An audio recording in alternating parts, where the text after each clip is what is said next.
Hey, what's going on YouTube? Adam C here. Thanks for watching as always. So I wanted to address what I believe is the most difficult part of owning a hap tank, and this is just in my experience, and in particular for predator haps. Even though your more common haps, I think this applies as well. And the obstacle that I believe is the most difficult to overcome is adding new fish to an established hap tank. And what I mean by that is once the fish are in there for a while and they start getting some size to them, they almost form a small community amongst themselves. And whenever you introduce an outsider, they make them pay their dues, so to speak. So if you're looking to add fish to your tank, which is a struggle for me, I either have to look for two things. One, I have to get a full-size fish to add, such as this Tyrannochromis nigriventer. I mean, he came in here at 9 inches, so he's able to hold his own.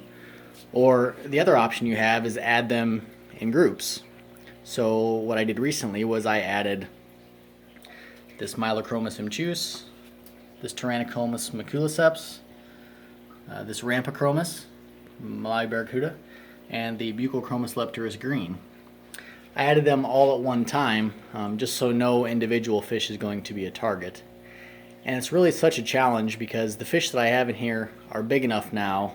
For example, the Heterotania, the Christii, the Nototania, even the Hirtae now is getting big enough to where when they see new fish, any fish tank, the existing fish are going to kind of go at the new fish for a bit.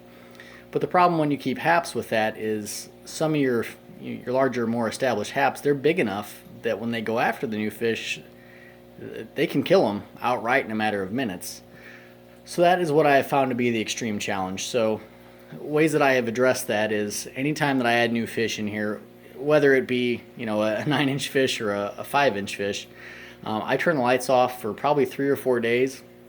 I know a lot of you guys think, well, you've done some videos right as you've added new fish, and that's true.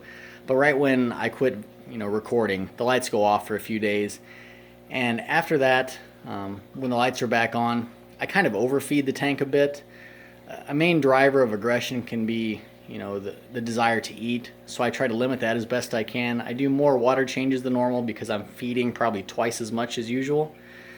I don't know if that's necessarily a great thing for everybody, but I found that to work for me, is lights off, and I'm not talking just the tank lights off. I'm talking I almost black out the window so it's pitch black in that tank so everyone can relax, and it seems to kind of reset the larger fish and get them out of that mode of hey, here's a new fish and I'm gonna destroy it. So in my opinion, and I guess I should say in my experience, that's worked fairly well. But like you guys know, there's no guarantees in this. I've put some $50 fish in here before that have been killed before I could get them out of the tank.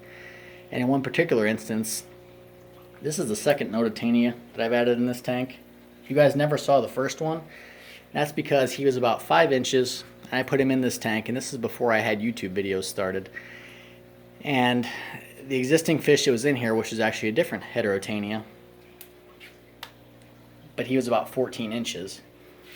And that's a stupid mistake on my part. I put him in there, and even when I was trying to net him out of there, the Heterotania was still going after him. He wasn't scared of my net. He wasn't afraid of anything.